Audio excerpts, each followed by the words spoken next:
我是狸屋，是个有在做公益的狸猫。今天我要来回答网络上的问题。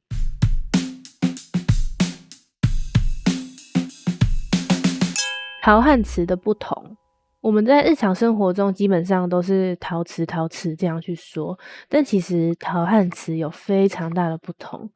首先在外观上可以看得到，陶器是土色褐色的，但瓷器是白色的。它们的透光性有很大的差异，陶制品即使做得很薄也不会透光，但瓷制品做薄会透光。在触觉上也有明显的差异，陶制品摸起来的感觉会比较质朴，也可以摸得到矿物的颗粒感。但瓷制品的话，因为材料比较多是高纯度的高岭土，所以摸起来会比较光滑。如果想知道家中的器皿是陶还是瓷，可以摸摸看它们没有上釉的底部哦。坏掉的陶瓷可以回收吗？可以，因为陶瓷耐高温的特性，所以在焚化炉中它是没办法好好的被烧掉，可能还会造成设备的损伤，所以一定要把碎片好好的交给回收工作人员哦。如果是在永续循环方面的话，也可以，因为陶瓷的废料问题已经存在蛮久了，所以近几年开始有人在研究，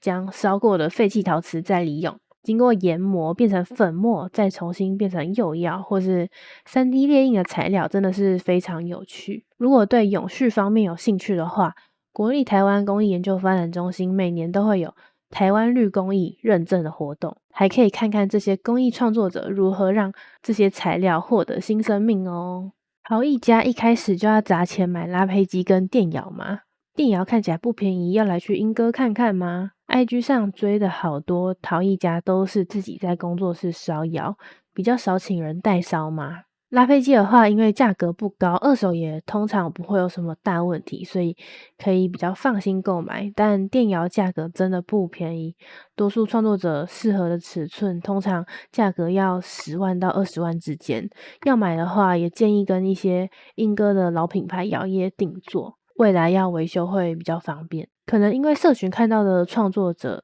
都有一定的销售量，把陶瓷创作当成主要的经济来源，所以很多都会有自己的窑。我目前因为销售量不高，也还没有办法负担窑的资金，所以会选择代烧，可以想象成租房子的概念。对公益创作者来说，在乡村与都市进行的创作，最大的差别是什么？地理环境是否会影响创作者的心境与风格？工艺材料的取得或使用上是否有影响？我觉得最大的差别是在乡村的创作环境，对于多数的公益创作者来说，真的是非常友善，因为周围的人比较少，房屋的距离也相隔比较远，所以不用太担心声音的问题，工作空间也比较大。地理环境的话，对我来说有非常非常大的影响。有一次暑假，我就把整个创作搬到乡下的阿嬷家进行，能在比较大片的土地创作，也不用在乎是否会有噪音影响到其他人，让我觉得非常的舒服。同时也觉得做出来的作品充满爱。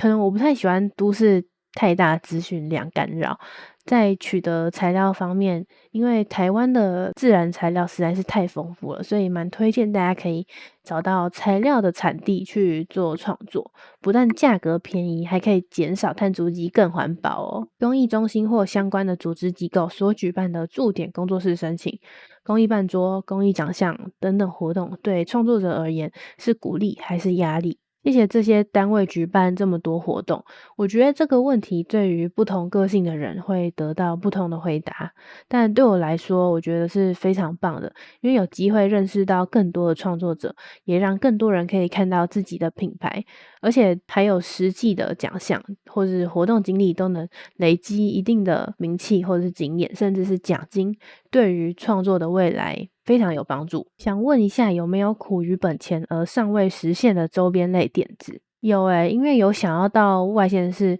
参加驻村创作的活动，做出有意义又环保的周边，但是因为需要负担几个月的生活开销，还有材料的创作费用，所以目前还没有办法实现。陶艺与木工在台湾都已发展许久，很想了解陶艺木工在技法、工具上等等的各种台语用词。关于这题，可以搜寻台湾台语工艺词库，这个是由台湾工艺联盟总会收集制作，而且经历了2年之久，访问对台语有丰富经验又资深的工艺创作者，还去了他们的工作室实地收集资料，是一个非常棒的网站，可以从这里找到你要的答案哦。业余跟专业的不同，我觉得业余跟专业最大的差异就是掌控度和规格化。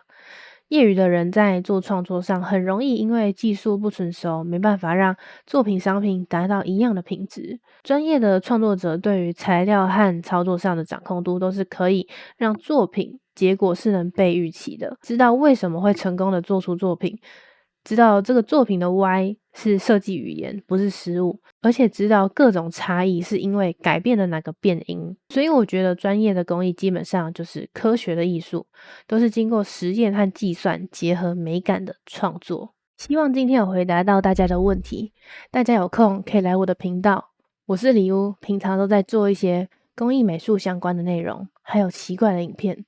如果你对这些有兴趣的话，可以来订阅我哦。